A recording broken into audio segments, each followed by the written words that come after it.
Malaysia ကျိုးမှာရှိတဲ့ KSL shopping mall လေးကိုသွားကြရအောင်နော်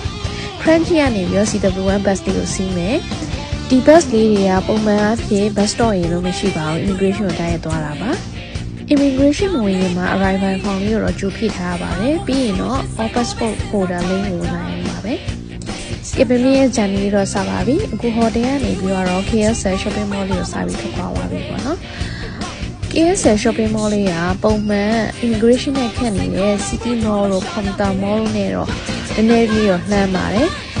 immigration ခန့်နေတဲ့ city mall တို့ commuter mall တို့မှာလည်းပစ္စည်းတွေအစုံလေးရနိုင်ပါတယ်ဒါပေမဲ့မေမေကအခု beauty salon တွေ fashion တွေကိုအဓိကသွားပြီးတော့လုပ်ချင်တာဖြစ်တဲ့အတွက်ကြောင့်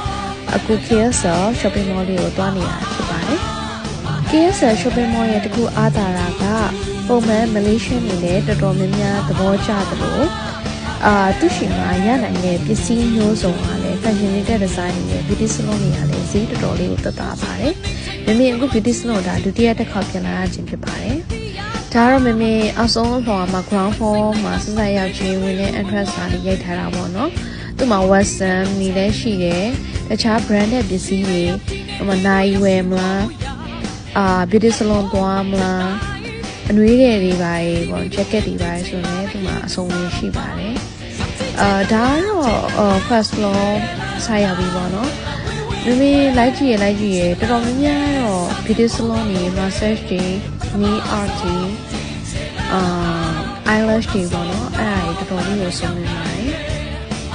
ဒီပထမတစ်ခါဒီကိုရောက်တော့ပေါ့နော်မျက်မှန်လေးတစ်လက်တောင်လုပ်ခဲ့ပါတယ်သူ့မှာပေါင်ဝါရောခိုင်းရောလုပ်ခဲ့ရမှာစင်ကာပူထက်ကိုသူက90ကျော်လောက်ကိုသူတက်တာပါတယ်ပြီးရင်ဒီချိန်နဲ့လည်းတန်းရလာဒီဟာကတော့မမေဒုတိယတစ်ခါစပင်ပြန်လာလောက်ရခြင်းပေါ့နော်ပထမတစ်ခါတော့မမေစပင်လောက်တာ2နာရီလောက်ပဲကြာလိုက်တယ်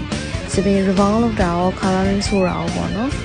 ဒီမမေစပင်ကအရန်ထူတော့သူတို့လည်းအချိန်ကြီးမပြီးနိုင်တော့ဘူးပေါ့နော်ဒုတိယတစ်ခါလာလောက်တဲ့ဟာတော့သူ free ပေါ့နော်$100လောက်ပဲကြာပါတယ်စပင်လောက်တာလည်းပြီးသွားတော့ shopping mall အပြင်ဘက်မှာရှိတဲ့ street food ပေါ့နော်သူကအကင်နဲ့กินပြီးတယ်ကြော်လဲကြော်ပြီးရပေါ့နော်သူကဒုတ်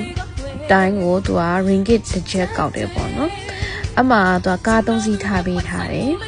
ကားပထမတစ်စီးမှာတော့အခုဒီလိုအကင်လေးပဲစီထားတဲ့နေရာပေါ့နော်ဒုတိယတစ်စီးမှာကျတော့သူကအကြော်ပေးတယ်တတိယတစ်စီးကကျတော့ကိုက string ray တို့တခြားပေါ့နော် seafood ငမန်းတောင်တို့ပါပေါ့နော်စားကြတယ်လို့ဆိုရင်ဒါတွေပေါ့မရနိုင်ပါနဲ့ဒါအကုန်လုံးကထိုင်ကုန်လွတ်တဲ့နေရာတွေမှာဝင်ထိုင်လို့ရတယ်ဟိုကြိုက်တဲ့နေရာဝင်ထိုင်လို့ရတယ်ပေါ့နော်မလေးရှားက shopping mall တော်တော်များများ KSL Commuter City Square ပေါ့နော်အဲ့ဒါတွေအကုန်လုံးကည10နာရီကျော်လောက်ထိကိုဖွင့်တယ်လို့ပြောရပါမယ်အခုမမေစပင်လုပ်ပြီး7နာရီခွဲ9နာရီစားတာတောက်တာတွေပြီးစီပေါ့နော်ဒီဥစ္စာ9နာရီကျော်လောက်ကို shopping mall နဲ့ပြန်ဝင်လာတာဆိုင်ကြီးတော့မပိတ်သေးဘူးပေါ့နော်ခုကတော့ကိုလိုချင်တာလေးလုပ်ပြီးပါပြီဆိုတော့ဟိုတယ်ကိုပြန်ဖို့အချိန်ပြန်သွားပါပြီဒါကတော့ဦးချိန်ကြီးစီကားတန်းတန်းစွာနဲ့ပဲစားတောက်နေကြတယ်ပေါ့နော်